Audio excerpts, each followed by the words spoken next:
Hey guys, so this format is quite the mess right now, but as usual I thought I'd bring some more Cyber Dragon replays, and I don't think my list has changed too much since I last brought the profile on my channel. I think in the side I do play evenly matched right now. It's really good, honestly, and I think in the replays though I might have Dark Rulers instead, but I swapped it for evenly matched afterwards. I really like it. Great against a lot of decks right now, as long as you can bait out like one negate, or maybe you have like droplet or something and you can just chain it and negate whatever they're trying to negate with. And I believe last time I might have had Ghost Ogre instead. I decided to just swap with Nibiru again and just try that out, and it's worked well. I think you can go, with either direction. Ghost Ogre is of course pretty good with the Brave Engine, but I really like the impact that Nibiru brings. And so yeah, I think that's it for the quick update. Of course, as always, if you want a more in-depth explanation of each card, then you should just check out my more in-depth Cyber Dragon deck profile that I'll link below. But other than that, let's just move right to the replays. Okay, so this first replay is actually against my friend Ryan Yu, who's of course known to be a very, very good player, really nice guy as well. And I think he took a bit of a break and he hasn't played for a bit, but it seems like he's back, and obviously always going to be as good as ever. So he's on Dragon Link at the moment, and he's going to do the typical Striker Dragon Blade. Perhaps I should just fast forward at this point. I think a lot of you are probably familiar with their combo line of play, and so he's going to go into that Romulus, go for that Dragon Ravine, use that, pitch. He had the Gamma in hand, so, this deck is honestly, it's obviously good right now, but I think what I really liked about this deck is, being a combo deck, opting to go first, but they still have room for a decent number of hand traps in case they lose the Drytron and go second. I'm going to pause here. So unfortunately his end board wasn't that great though, like just Erratic Seal and Savage. My hand for going second is pretty good. So we're gonna start with the Prosperity. He does okay that, and we're just gonna chain the Droplet. I sort of misclick here. Obviously the Prosperity is supposed to go as well as part of cost. You can send cards on the field as cost as well, so it's basically 2 cards. So I'm negating Seal and the Savage, and then of course the Prosperity will resolve as well. And so we're gonna reveal this, or excavate the 6, obviously not taking that Red Eyes, but we will just take the core. And of course, remember, they're gonna take half damage. I definitely remember when I'm the one using Prosperity, but I do admit I tend to forget when my opponent uses it, and I just take the full damage. So yeah, just always have to be mindful of that. We're gonna search the core. He's gonna now use the Seal effect before I contact fuse it away. Of course, it's negated, so he's not gonna be able to bounce, but he will still be able to use that special from deck effect. And remember, when it's coming out of the Seal, the monster's stat, it's going to be 0 defense. So don't worry about that 2800 defense. And if you're ever in that situation, you can just easily attack over it. And so I should fast forward. At this point, we already know he's just getting rid of that Romulus that he should have done earlier, because it is negated, the Savage I mean. So we're going to go into the Nova and do our typical Infinity Dragoon play, and we're going to bring out the Fusion. If we weren't under Prosperity, that would certainly be OTK Pro, but unfortunately he is taking half damage, so we're just going to poke. But you know what, this is really good position, so we'll just pause, or not pause, but skip the fast forward there, and we will just suck up that Anaconda. And we're going to, of course, just use Repair Plan at the end there. We're going to search the Hers, so that when we negate with Dragoon, Hers will trigger, and we'll just be able to add another card from grave, or from deck, original Cyber Dragon to hand, just so we can recycle some things. But he does mid-defeat there, so we're going to go right to game 2, and he actually forces me to go first. I didn't really expect this, because I find, especially nowadays, all the decks that go first are just so strong going first that they just decide to go first anyways. The core does get met with an Ash, but we will at least, luckily, we have access to Infinity and Anaconda still, so we'll just fast forward again. We're going to go with the Soldier and Hers, getting that Cyber Dragon and another Soldier. We're going to use Nova's effect. He's going to use the Veiler. So basically then I have the option of going, do I just go Infinity and All Mirage, or do I just get rid of them for that Anaconda? And just going to Anaconda, it's not too bad, because just the fact that you went into Nova and you have a core engrave, that means in the future, if all your cards get, let's say, sent, you don't have any monsters anymore, then you can banish the core to bring out that Nova through the Naxer that you special out of the deck, and then you can go into Infinity that way. So it's not all bad by just getting rid of the Nova and just giving up on the Infinity play. It can come later. So we're just gonna go with the Dragoon. I decided not to set the Droplet because I want to use a Droll and also have a card that I can negate with by discarding the Droplet with Dragoon. He's gonna have the Quick Launch and go into Striker Dragon, which he will just add that boot sector, and now we can use the droll. Don't have to worry about Gamma either. He does control a monster. Accidentally flips a coin there. I'm like, oh, Tails, I guess you have to scoop. No. So he's going to activate that boot sector. I decided to negate it just because I'm like, well, I want to cut off his access to Tracer. So now, unfortunately, you will see that he actually still had another Tracer in hand, and then he can just use that effect and bring out the Recharger. So now he has access to Synchro 8 plays. Oh, but rather he's actually going to go into the Dark Charmer, so that's certainly interesting. And he's just going to attack over my Anaconda. I'll take some damage there. And pass. So hoping for a good draw, but unfortunately we draw a Cyber Dragon. Really useful, or rather useless. So we're gonna just pop that Dark. He's gonna use that effect to search. I let it go because I'm like, whoa, what could he search really? But Chaos Lavania, that's really good. I didn't want to pitch to Cyber Dragon because then I wouldn't have a negate for his turn. But unfortunately, this is not gonna look good when he has Lavania, because then basically I'm forced to just negate it, because otherwise he just spins that back into my hand anyways. I mean, you could argue maybe I let it go, but because he can't attack and he can bring it back, I don't know, honestly. I think I kind of had to. So he's going to go into the Black Dragon, go into the Pisty, and go and search the Wyvern Buster, special that out, and of course now you can, you misclick the effect there. So he's going to go into Romulus and get that Ravine, and then use Chaos Space and get the Striker Dragon back. And then he's going to activate that Dragon Ravine and pitch the Red Reboot. He knows me too well. He knows I play Summon Limits. But, you know, I actually did decide trying to go second, so it didn't really matter there. And so he's going to use Quick Launch, so he is just going to go off. And so now he is going to Synchro into Chaos Ruler Mill 5 and take the Noctovision. And then he can also get the Spiral. And then now Noctovision triggers to be able to special itself. And then he's going to go into Unicorn. Really just to get into the access code right, because you can't target Dragoon. So now he can bring back the Levianeer. And for those of you wondering, that was because, you know, Safer would add it back and he just special summoning out right away. We just kind of skipped a step there. And it can attack because now it was it didn't use its effect on the summon this time. So we will have to go into game 3. So we are going to decide to go second. Typically against Dragon Lake, I used to intentionally go first, but ever since they've been hit numerous times on the ban list, I decided, you know what, it's actually not too bad going second against them anymore. It's not as oppressive as it once was. I mean, like, remember the Buster Lock days? Like that, like, you just had to intentionally go first. Like, so he's going to go into Chaos Ruler. So he does manage to get a couple ads before I can droll him. So kind of plays around that way. Hoping that it does something. He's going to go into the Tracer and then the Quad Roll. Pitch the Spiral. And that's going to bring back the 2 Rocket Monsters, and then he's going to bring out the White. Goes into Savage. And then the Chaos Ruler will be able to come back as well. And then just going to Synchro into the Hot Red. And just pass. So this is pretty good through Droll, considering that he also has the Veiler in hand. So for me, I'm like, this is not looking good. We're trying to use Soldier's effect. I accidentally put it to grave. It actually will stay in hand because Savage does not destroy. We're going to use Core. He will use the Hot Red.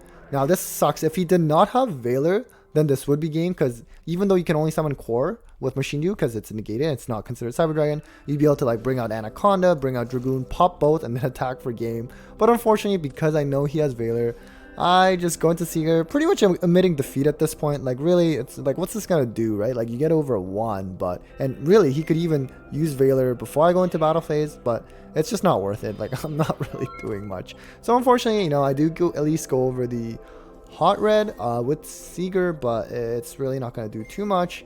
And he's going to bring the Spiral Dragon here. And Noctovision will trigger and special that out. And perhaps I should just fast forward here, because it's just pretty much, you know, meeting my doom here. He's going to go into Romulus, get that Ravine, pitch that Veiler, send the Chaos Dragon Levianeer. It's going to bring the, and I just omitted here. But yeah, he obviously really good player. It's always a pleasure playing against him. And so yeah, let's move on to the next replay. Alright, so the second replay is against Drytron, which of course did get quite the hit because of that EVA ban on that last list, so certainly not a tier 1 deck anymore, but honestly, when you let them go first, like it's still a formidable deck, at least in terms of what they can put up, because as long as Scythe and, you know, DP is legal, like any deck pretty much like that just is too strong. So he's gonna get access to Zeta, and I'm just gonna fast forward here because Drytron, they just have so many steps in their combos. I mean, it would take quite a while to commentate over each of their plays. So now he's gonna go into the Diviner, dump the Herald, get access to Idaten, which will basically, it allows them to really recycle that ritual spell even more than it already allows them to do. So he's gonna get that media units back, go to the Mu Beta rather. Bring out the Ben 10, and then Alpha triggers, Ben 10 triggers, gets the Natasha and Orange Light. Like, I can't imagine just playing through 3 Ben 10 again. Like, that was crazy. And now there's also the DP, so I'll just pause here. Now, he's going to also trigger the Beatrice, which most likely, yep, sends the Snow in. I really don't understand how that card came off the list. I think I mentioned that in my last replay video. It's just awful. It's just crazy. So we're going to start off with the Prosperity, and so we're going to excavate 6. Kind of a hard decision, so we're just gonna go with the Cyber Dragon instead. We do have some contact fusion options. Mu Beta is a machine as well, by the way, and so we'll you know, it's funny, I set the overflow first just with that small chance he might try to DP effect pop my set, because in case he thought that maybe I made a mistake by setting something first before using Lightning Storm. He didn't fall for it though, of course. So we will set or rather get rid of the back row. Because the monsters, there's no point. So we're going to special Cyber Dragon, normal the hers, and then we're going to go into the Mega Fleet using Anaconda, trigger the hers, and so we'll get the Cyber Dragon. And so we're going to use the Repair Plant. You could get the Kaiju as well, and then just go over the DP, but then at that point, he would just, I guess, DP pop, although perhaps that would force it out, so maybe that would have been the better play. And so we're going to use, oh right, but he had the Orange Herald, that's why I already knew that as well. So I honestly, it wasn't going to work out to begin with. So now at this point we go into Anaconda, but I just give up because he has that DP pop. So yeah, we're just going to scoop and go right into game 2. We're still going to opt to go second. And as I mentioned earlier in the deck profile section, I was using Dark Rulers that I was trying out. And again, I'll fast forward here and just talk over. I think Dark Ruler is still good, especially against something like Flandreese. I mean, that deck is just really, really good. And it's hard to go second when, you know, you get Dimension Shifted, or even when you intentionally choose to go first and they de-shifter you. Like, it's really, you can't do much. I saved the Imperm this whole time for the Anaconda instead, even though Imperming Mu Beta is pretty, you know, enticing. But, you know, this was a really cool play. My opponent actually, what he did was he chained Snow, and because it banishes for a cost. And so what he did was he actually banished the Anaconda so that Imperm would miss target, and so that the DP would still come out. It was really, really cool. I actually did not think about that, of course. I should have taken that into consideration, but it's okay. Learn something new, and you just take with it for the next time. We're going to special the Cyber Dragon, and we're going to get the core and get access to that Repair Plant. We're going to go into All Mirage, and we're going to go into add the Repair Plant. I intentionally did not use Dark Ruler no more because I knew I could play around this. Even with DP pop live, and that way I can still inflict damage this turn and just try to go for the win. So we're going to use the Soldier effect and then get the also the Hers effect. So we're going to go into Nova, and he's been allowing this the entire time. He's going to try to use DP effect now. You can protect it with All Mirage, but I decided not to because Nova will just bring out another body for us anyways. So we're going to go with the Rampage, and then you can also just go into Nova again. So we will just use Rampage effect though, just to be safe, and we'll just set up our grave for the future. We're gonna put that core and Naxter, and so really wasn't too much point because I knew I wasn't gonna attack with it. But anyways, we will just go into the Soldier, and then instead we're actually just gonna go into Anaconda. No need to overlay for Nova actually, because the Dragoon popped the DP, and then the Rampage can attack 3 times. So you know, enough damage there. And so he does scoop there, and we're gonna go right into game 3. And so our opponent does intentionally choose to go first still. Right choice. I think it's the deck, even when it was at tier 1, it was something that was known to struggle going second. We'll fast forward again, and hopefully you guys don't mind that. I'm gonna go with the Diviner, start that play. Now we're going to go with the Zeta so that they can get access to Meteonis. Definitely a very, very key card for them. Going to bring out the Ben 10, just a whole lot of tributing and ritual summoning. And a lot of this not field spell, ritual spell coming back. It's quite the annoying card, but, you know, it's become a lot more fair now that Eva and like Ben 10's limited. So it was certainly rather annoying when it was at full power, that's for sure. And so he brings out the Beatrice, very, very key in this deck. Since the Diviner was released, goes to the double Mu Beta. I'm not sure if I've ever really seen that much before. He does bring out the big Draconis though, but it's a machine, which kind of works for us so that we can contact fuse. At least he's forced to use its effect to pop. We're gonna pause here now. Of course, he's gonna trigger that shotgun the Beatrice to get that snow, and snow is very, very harmful for us because getting Book of Moon really screws us. So we're going to special the Cyber Dragon. And so interestingly enough, he's going to trigger the snow. And it's because he didn't realize that I can still contact fuse into Fortress when it's an original Cyber Dragon, because Fortress does require the original Cyber Dragon only.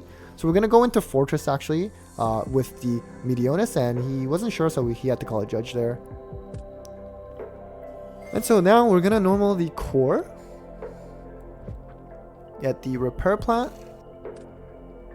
We will go into our own Almirage rather than going into Mega Fleet, and this is because DP is still there. So now I'm going to go into Overload first because I want to get rid of that back row, and you know, I was like, maybe it's like an Imperm or something. It was a droplet, so pretty much the same. So he will be able to negate my Rampage. So now, at this point, there's multiple options. One thing I felt I could like extend, I was sort of playing around Nibiru. So now the good thing with this play is like when you go into Almirage and have two bodies to go into Anaconda, now you can protect your Anaconda from that DP. So it's really nice. It really forces them in this weird situation. And we're going to just trigger the Almirage. He's going to try to pop Anaconda even though he knows that it's not going to pop. I feel like he should have just tried to pop his own DP instead so that he doesn't take as much burn damage because I played Dragoon. But you know, you can't know everything, I guess. So we're going to bring out that Dragoon. And so we will pop both. So we're going to pop the DP. And the Anaconda. And we're going to attack. And this is where I sort of mistook. I forgot that Snow wasn't just banishing from Grave. It's also from the hand. And so I really, I guess, you know, in hindsight, I should have just extended with all my other cards that I have in my hand and bring out more, you know, monsters for just to ensure that I have lethal. Like I said earlier, at the time I was trying to play around Nibiru, but I think by the time, you know, I brought out like Anaconda, I should have known that perhaps he just didn't have Nibiru anyways. But you know what? We're still in a pretty decent position. So he does have to banish a whole lot of cards though, but he does get to survive. So that's a mistake that I made, but you know what? It's okay. Again, things that you learn, and it's much preferable to make mistakes on Dueling Book than in like a in-person event, right, where you spent money to enter and everything. So he's gonna try to draw. I'm not letting that go, of course. And Dragoon's really good right now, I'd say, in this format, especially with DP roaming around. So that was a fun game, and yeah, let's just move on to the last replay. Alright, so this final replay is against DDD, which is certainly a big brain deck, but it's become very popular lately, and Pac, of course, did come top 8 at the YCS with this deck. He's going to start off with the small world. I don't know why I should have just waited to see, you know, what he was playing. He's going to start off with the Copernicus and Foolish the Kepler, and then the Griffin. And perhaps I should fast forward here, although it's going to go really fast because they do a lot. He's going to go into Gilgamesh, set the scales, take the 1000 burn damage. This card's really good, by the way. That's something I typically try to imperm if I can. He's going to go into the King Tell. I'm going to take 1000 damage, actually.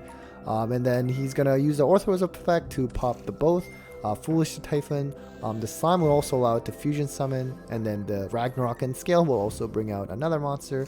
And then the Headhunt. That's a trap. That's essentially, it's like a monster negate, and it steals your monster.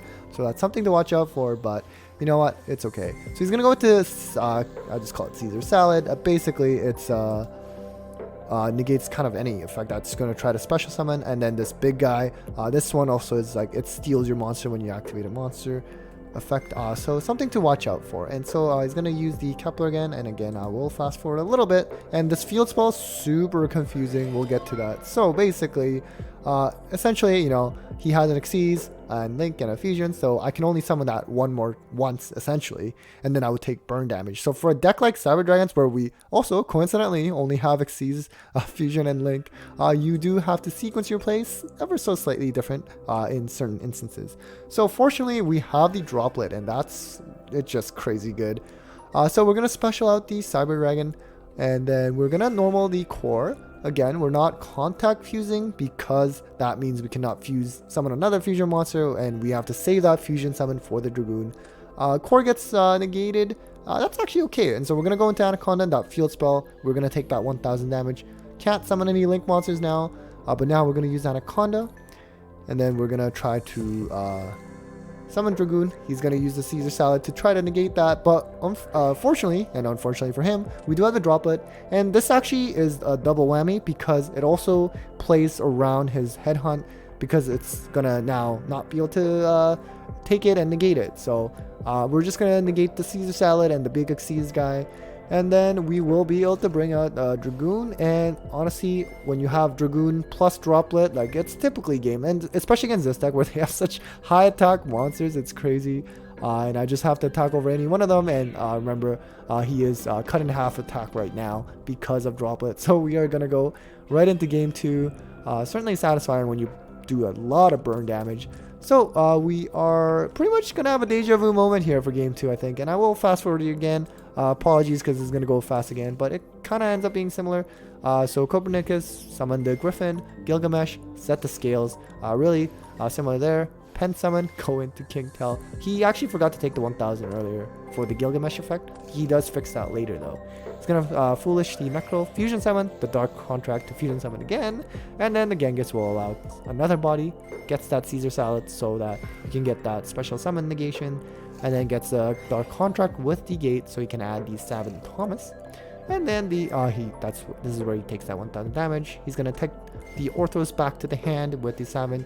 The Ragnarok triggers as well to special back that Gilgamesh, which then he can also special out the Orthros. Now he also has Siegfried this time, which is a spell trap effect negate, which is really cool.